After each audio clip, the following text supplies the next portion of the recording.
bienvenue dans votre émission Parlons-en. C'est un réel plaisir de vous retrouver en ce dimanche. Voilà, nous sommes au mois de juin et je ne suis pas seule comme vous le savez. Je suis accompagnée dans cette émission avec le visionnaire Dr Mubengai. Bonsoir docteur. Bonsoir, Miss Huguette. Vous Comment allez vous bien? allez? Ça va bien, merci beaucoup. Et vous-même?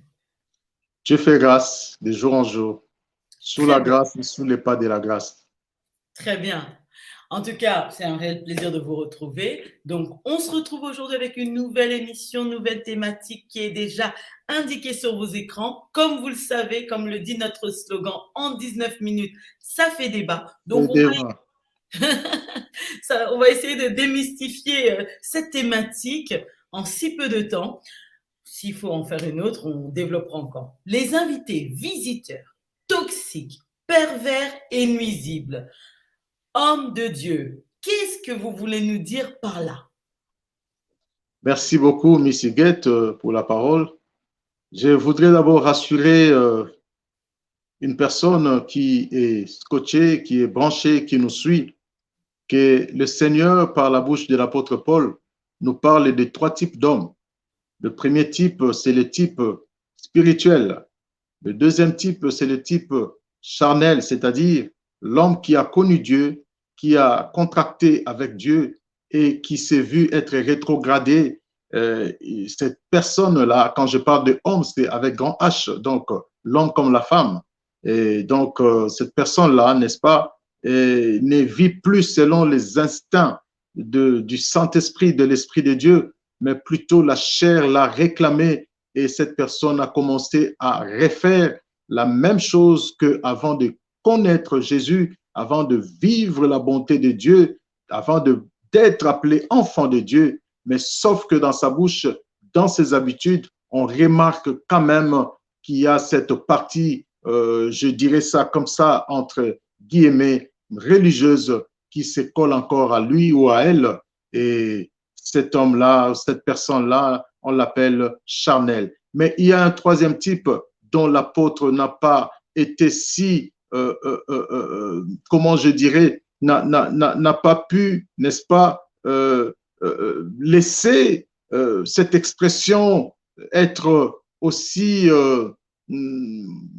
moins taquinante ou encore moins blessante, n'est-ce pas? C'est du pointu, n'est-ce pas, quand l'apôtre dit l'homme animal. Donc, c'est de ce type d'homme-là que nous voulons parler parmi nos visiteurs, parmi nos invités. Et nous remarquons qu'avec l'expérience, nos familles, nos maisons, n'est-ce pas, nos entourages ont caché beaucoup de choses avec lesquelles souffre la famille à cause seulement d'un visiteur ou encore d'un invité qui, dans l'ensemble, on a cru avoir ou recevoir quelqu'un de la famille, un ami de longue date ou encore une bonne relation, un partenaire d'affaires, mais cette personne qui est venue, que ce soit la femme, que ce soit l'homme, comme invité ou visiteur ou visiteuse, si ça s'est dit, ces personnes-là ont été que animales,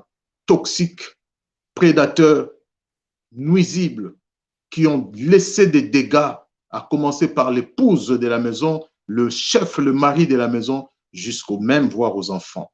Donc, c'est pourquoi nous voulons réveiller la conscience de chacun, de chacune de nous, pour essayer de voir dans ce 21e siècle, avec toutes les possibilités qu'on a, on ne doit plus être sentimental au sang, n'est-ce pas?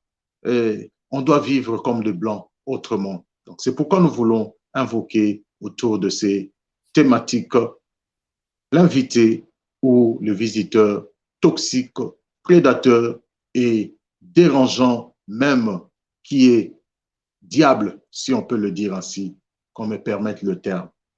Wow. En tout cas, merci. Merci de nous parler aujourd'hui sans tabou parce que c'est des choses qui ne se disent pas. Dans la communauté africaine, on est toujours en train de cacher certaines choses. Alors justement, on veut votre avis, docteur Mubenga, et je me permets vraiment de rentrer dans le vif de votre sujet. Vous avez dit des mots forts qui sont dans la Bible, comme vous l'avez dit, l'homme animal. Vous avez même évoqué le diable. Aujourd'hui, l'Africain a un grand cœur. L'Africain est très famille, si je peux dire. Tout le monde est famille. Tout le monde est devenu, l'ami devient même un oncle. Les enfants doivent l'appeler tonton, voilà, tantine, tata. Et comme vous dites, cette personne à qui parfois on fait confiance, ben, se retourne un jour, peut commencer à regarder nos enfants différemment, peut commencer à s'octroyer certains droits. Et les parents n'ont rien vu venir. Ils n'ont rien vu venir. Pourquoi? Parce qu'ils l'ont déjà adopté comme un membre de la famille.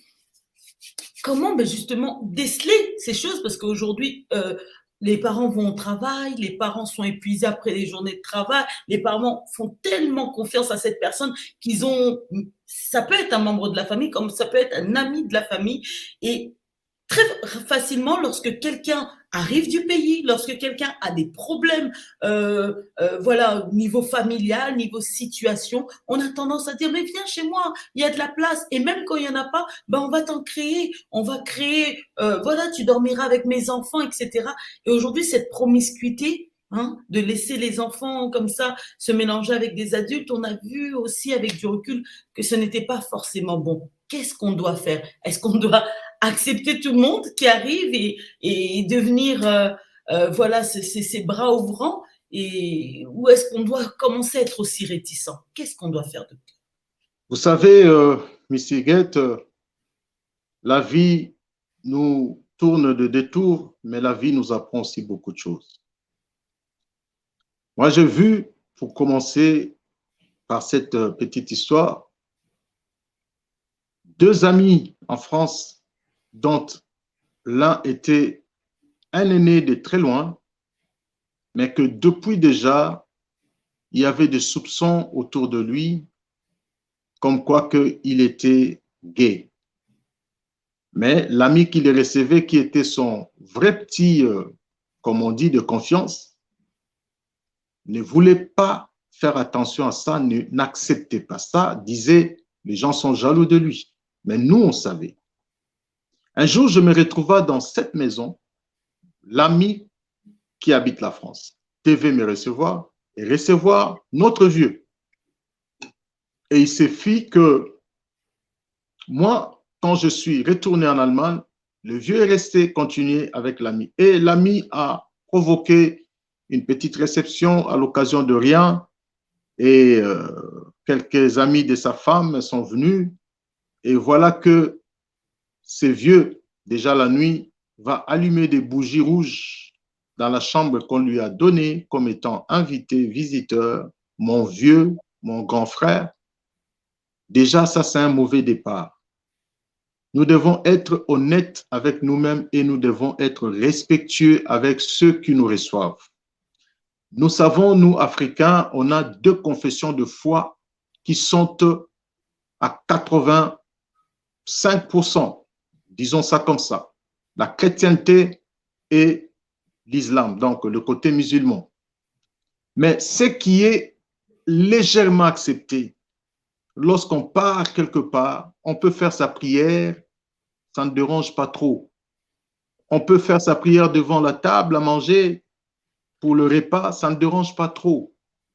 On peut faire sa prière avant de se coucher, lorsqu'on va se réveiller, dans sa chambre on va te donner, ça ne dérange pas trop. Mais lorsqu'on va faire de pratiques musulmanes, il arrive de fois que les proprios te disent « Ah, mais non, mon ami, tu es mon ami, mais moi, je ne suis pas dans ta conviction de religion, là, ça t'engage toi.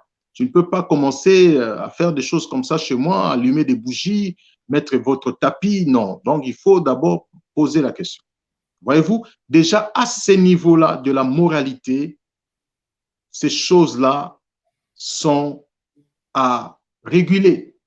Ben, maintenant, vous allez au-delà de ça, vous allumez les bougies rouges. Déjà, nous savons que le bougie rouge, toute la lumière éteinte, c'est un signe d'occultisme.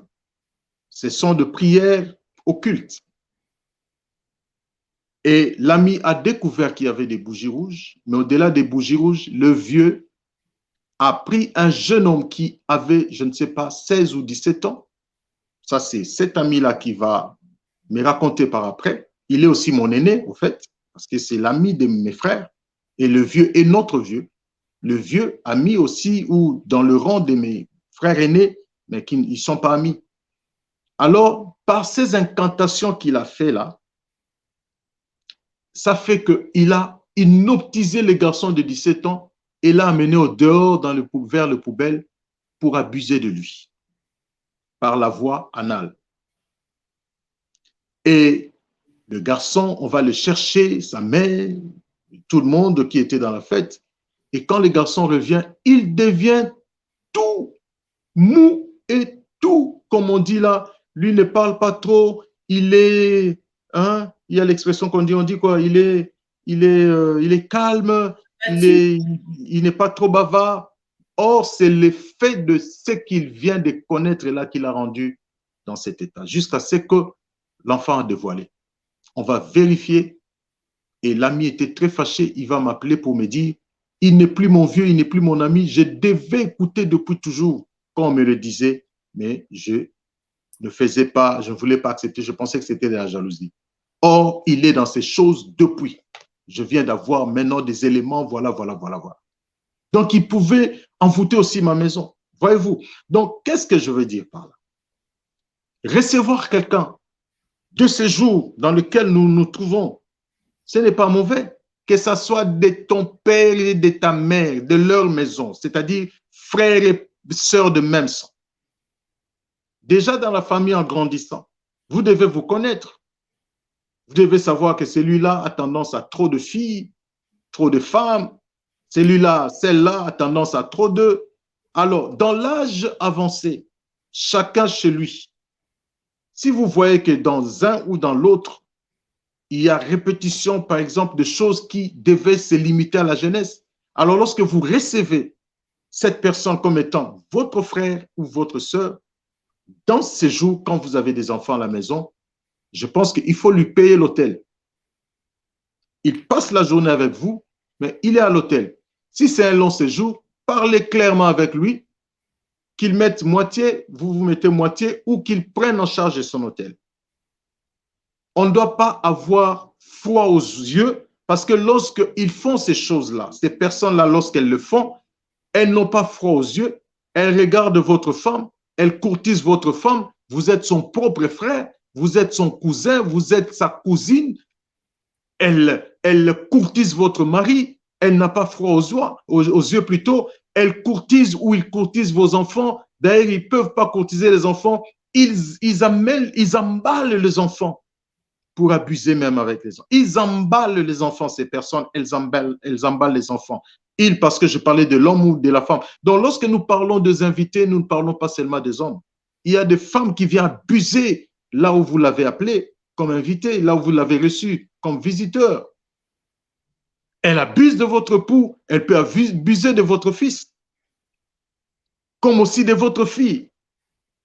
Et par après, un enfant qui était brillant, un enfant qui était ouvert, qui avait l'esprit clair, vous voyez l'enfant devenir calme, l'enfant est devenu mou, l'enfant est devenu timide. Vous pensez que non, c'est l'étape de la vie, de l'âge. Non, or, quelque part, il a subi quelque chose et on lui a dit, chut. Et l'enfant souffre avec. Donc, moi, je suis venu aujourd'hui pour dire que j'ai vu un ami avec lequel on était ici en Allemagne, qui a su seulement un de nos amis qui est plus âgé que nous, sortir avec une fille qui pouvait être sa fille propre et l'engrosser et démentir de cette grossesse. Cet ami-là était furieux à mort. Il a directement réfléchi quant à sa fille. Il me dit, Moubengaï, mais ce qu'il a fait là, nous avons des filles de cet âge-là, dans 2-3 ans. Donc, il peut facilement le faire chez nous. Donc, un indice pour vous qui nous suivez. S'il y a encore cinquantaine, soixantaine, 70 qui poursuivent encore les 16, 17, 18, 19, 20 ans, c'est un grand signe pour que vous ne recevez pas ces gens-là chez vous pour qu'ils dorment. Ils peuvent venir, manger, passer le temps et puis aller dormir à l'hôtel. Et aujourd'hui, que ce soit ceux qui viennent de l'Afrique, que ceux, nous qui sommes ici en Europe, nous nous engageons de sorte que nous nous préparons pour que lorsque nous allons en visite, nous pouvons peut-être aussi avoir la possibilité d'une chambre. Respecter les personnes. Vous pouvez, je ne dis pas qu'il faut boycotter totalement, mais il faut connaître la personne, connaître ses habitudes, les connaître même dans vos conversations. Quand vous sentez que la personne, elle est animale, c'est-à-dire elle n'a pas foi aux yeux. Vous qui nous écoutez, ne pensez pas que ce sont de blagues. Vous êtes en train de discuter de quelque chose. Une petite fille qui passe, voilà la tête de cette personne-là qui peut être le père de cette jeune fille, va se tourner pour regarder, contempler et puis faire un petit commentaire de genre blague. Non, mais non. Quelqu'un qui a des insanités dans son verbal, il faut savoir qu'une fois chez vous, vous risquez qu'ils prennent même le kilo de tapoter au derrière de votre femme. Alors, mon frère, alors ma soeur, vous qui êtes là à nous suivre, vous êtes victimes de ces choses depuis même les maisons de vos parents, de nos parents. Nous sommes victimes de ces choses. L'oncle qui veut abuser de sa nièce, le cousin qui veut abuser de sa cousine. Oui, on va dire, c'est peut-être à un certain âge, c'était encore l'âge de nubule, mais lorsqu'on prend conscience, ce sont des choses qu'on doit même plus réfléchir une seconde. Donc, je voudrais attirer l'attention d'une personne, au lieu de continuer à amener la mort dans votre foyer, parce que ce sont des pratiques qui bloquent tous les systèmes de l'évolution dans la famille. Sachez qui est-ce que vous invitez. Soyez vigilants, parce que des gens sont animaux, des gens qui veulent faire des actes au vu de tous et au su de tous, des gens qui veulent faire participer d'autres personnes à participer par le visuel pendant qu'ils sont en acte entre femmes et hommes. Soit c'est vous qui le filmez, soit vous êtes là comme spectateur, mais ce sont des choses sadiques. C'est un homme meurtrier, c'est un homme animal, c'est une femme meurtrière, c'est une femme animale. Prenez garde. Ce n'est pas pour rien que je vous le dis. Le Seigneur m'a interpellé de ces choses. Votre enfant peut vous cacher un mal jusque même à 50 ans. Il va l'avouer à sa femme ou à son mari. Mais n'a pas eu l'écran de vous le dire, vous parents. Parce que quelque part, cet enfant s'est dit, je vais casser, je vais briser la famille. Mais rien dans cet enfant ne marchera tant que cet enfant ne se confiera pas au vrai, alors je dis, je pèse mes mots, aux vrais serviteurs de Dieu, qui ne vont pas profiter de la situation, mais qui vont vraiment accompagner la personne, l'enfant ou le jeune homme, jusqu'à ce qu'il trouve ou qu'elle trouve sa délivrance. Vous qui m'écoutez, parents, nous ne sommes plus dans les années de dire Totandaka Kamatela dans salon, bolala. Non, non, non, non. C'est fini ces histoires. C'est fini ces histoires. Soit il y a une chambre, mais je sais la personne que j'invite. Ne mettez pas dans la même chambre, bon, c'est la chambre des garçons, votre oncle va être là, mon ami va être là. Non, non, non. Donnez-lui une chambre, mais veillez. S'il faut que vous dormiez au couloir devant la porte de sa chambre pour vérifier ses sorties et ses entrées, si ce ne sera pas d'entrer dans une autre chambre pour se confondre que non, j'ai oublié, je pensais que ce sont les portes de la toilette, donc il faut le faire. La vie, la famille est très chère. Dieu nous a donné la vie. Nous devons lui rendre grâce et bénéficier de cette vie et non souffrir comme ça. On ne vous dit pas d'aller crier très haut, mais on vous dit, faites attention. Tout peut arriver. Faites attention. Ce monde, ce n'est plus un monde. Aujourd'hui, nous sommes à l'Internet. le mysticisme, les contrats qu'on appelle de pactes mystiques, c'est dans l'Internet. On peut l'avoir. Écoutez, pour une courte histoire, Missy Guette, j'ai traversé des galères terribles. Le Seigneur était en train de me faire passer une épreuve financière terrible. Et comme ça, pouf, je vois quelque chose entrer dans Facebook. Et j'ouvre, je vois, non, quelqu'un qui te dit, cette bague-là, il a eu en Israël, il a expliqué comment la bague porte chance et tu ne manqueras plus jamais d'argent. J'ai dit, au nom de Jésus-Christ, je ne m'éloignerai jamais de mon Seigneur pour chercher ailleurs. J'ai zappé et j'ai effacé. J'ai dit, mais si maintenant cette histoire tombait entre les mains de quelqu'un qui n'est pas aussi assidu dans la parole de Dieu, qui n'est pas affermi avec tous ces déboires financiers, qu'est-ce que cette personne va faire? Donc, aujourd'hui, on peut tout attraper dans la rue. C'est pourquoi je vous invite, vous qui nous suivez, frères, sœurs, vous qui êtes en famille, faites attention. Wow. Faites attention. Ne laissez pas les diables vous mordre, vous piquer et rendre votre famille malheureuse. Voilà ce que je tenais à vous dire, que de tout ce que nous recevons, il y a des toxiques, il y a des prédateurs, il y a des meurtriers, il y a des abuseurs de vie qui n'ont pas foi aux yeux que c'est ton frère, que c'est ton ami, sa femme, son mari, que ce sont tes enfants, ses nièces, ses neveux. Ils n'ont pas foi. Et il ne faut être que diable pour passer à des actes comme ça. Oh.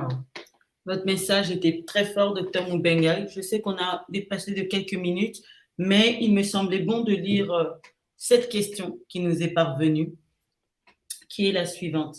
En fait, c'est une réflexion, plus je me permettrai de dire, une personne qui m'a partagé ce matin clairement une vidéo d'une grande chaîne du Congo qui s'appelle Molière TV, qui recense des fois ce genre de cas en Afrique, au Congo particulièrement, et qui dit elle a vu une émission où un homme, un beau-père très exactement, qui était dans une maison, a violé l'enfant de sa femme et a dit « elle m'a provoqué ». Elle m'a provoqué. Alors, c'est quand même assez choquant qu'un enfant puisse provoquer un adulte. Mais maintenant, qu'est-ce que doivent faire ces parents qui reçoivent momentanément un membre de leur famille parce que voilà, vous voyez, on est en été, il fait chaud. Certaines familles ont des tendances à laisser leur enfant se promener en t-shirt, en short, en jupe. Et est-ce qu'on doit changer toutes ces habitudes? Est-ce que cet enfant devient... Voilà, quelle attitude les gens doivent prendre vis-à-vis d'un inconnu qui rentre dans une maison? J'aime bien cette réflexion, cette question. Là où je suis en France avec un ami, il me dit toujours, parce que quand je parle à ma fille, je lui dis, comme on a une grande famille, là où on va passer de moments, vraiment une grande famille, il faut compter plus de 200 personnes, cette grande famille-là. Il dit à l'enfant comme ça, surtout à la fille,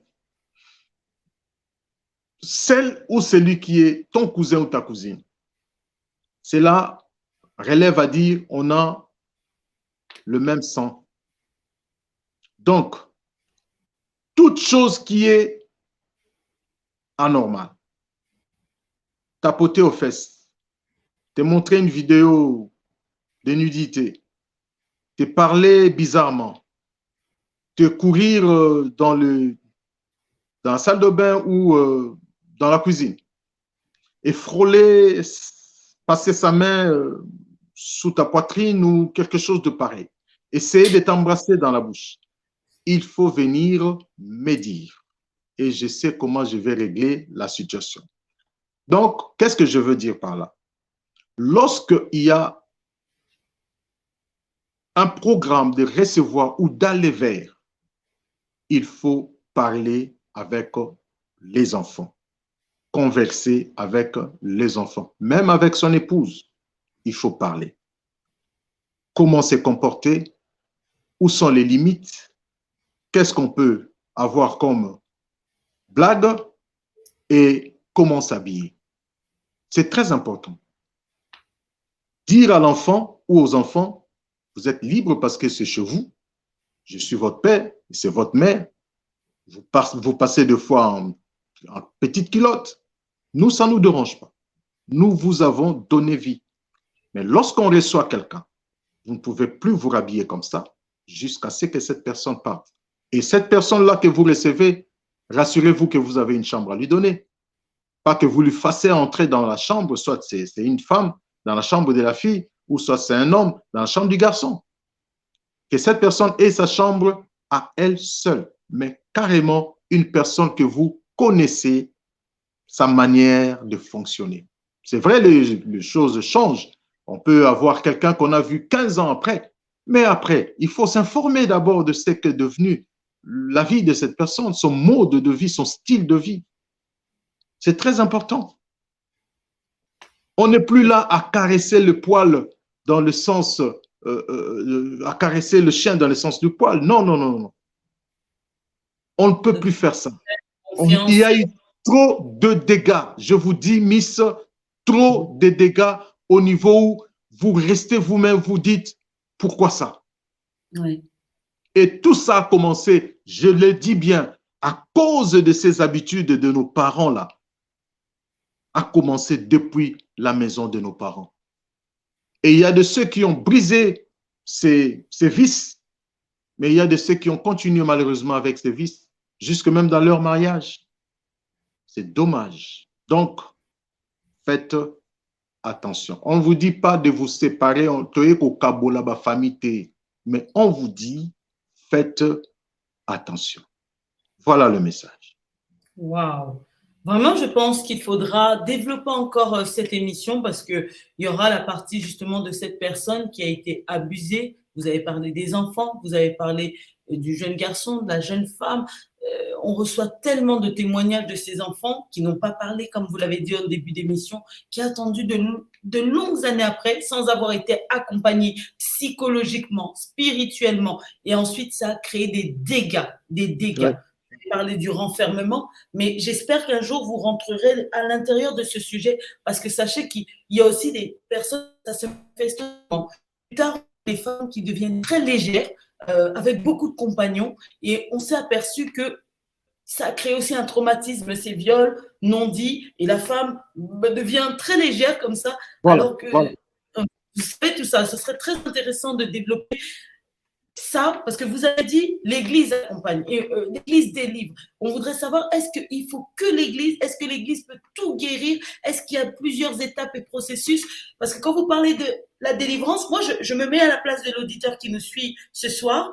Quand vous me dites délivrance, ça veut dire, moi, je vois le démon, je vois le mal et je me dis, c'est moi le mal? C'est moi qui ai péché? C'est moi qui dois me faire délivrer ou c'est ce monstre qui doit se faire délivrer? Donc, il faudrait qu'on puisse bien nous traduire ce mot délivrance.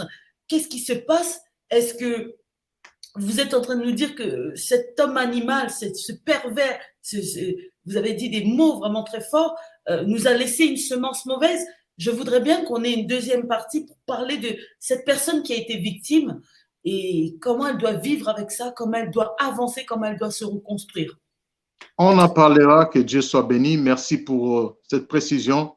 Et c'est pourquoi vous êtes là et c'est pourquoi nos auditeurs sont là. On va en parler, on va vraiment creuser pour essayer d'expliquer, parlant de la délivrance, et quelles sont les procédures, quelles sont d'autres entités qui peuvent aussi, n'est-ce pas, accompagner les personnes qui ont été victimes. Et donc, voilà, ainsi de suite. Merci beaucoup, Miss. Ben, merci, Dr Mubenga.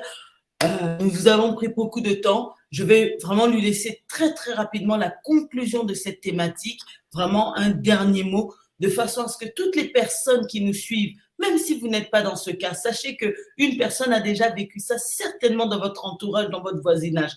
Partagez, ça ne coûte rien, c'est gratuit. Partagez sur votre mur, partagez dans un groupe WhatsApp. Ça pourra aider, édifier, fortifier, alerter une personne qui nous suit. Docteur Mubenga, le mot de la conclusion. Le mot de la conclusion, maman, Miss Higuette, la parole de Dieu me dit, l'homme prudent voit le mal de loin et se cache. Et cette prudence-là, ce n'est pas que le mal doit être un mal qui doit venir vers vous, mais un mal que j'ai vu chez le voisin, et c'est un mal. Et lorsque c'est un mal, alors je veux être prudent dans la même condition que le voisin ou la voisine est passé, et moi je veux ne pas permettre que la chose m'atteigne. Donc de loin, je me cache. Donc si c'est un visiteur et un visiteur annonce qu'il va passer chez moi, à cause de ce que je vis chez le voisin, chez la voisine, je me cache, c'est-à-dire je zappe son invitation. Voilà, la prudence. En un mot, la prudence. La prudence, en tout cas, c'est le mot qu'on retiendra. Un grand merci, vous étiez dans votre émission Parlons-en. Voilà, nous nous retrouvons chaque dimanche, tous les 2 semaines, chaque 2 semaines. Et vraiment, c'était très édifiant. Je vous invite vraiment à rester connecté sur cette page Mubengai Ministries TV sur YouTube, de vous abonner, voilà, en cliquant sur la cloche et vous serez alerté des prochaines thématiques. Voilà, cette émission tend à sa fin. Comme on le dit ici, en 19 minutes. Ça fait débat. Un grand merci, Dr. Moubenga. Ciao. À très Merci à bientôt. vous et à tout le monde. Merci. Bye bye. Bye bye.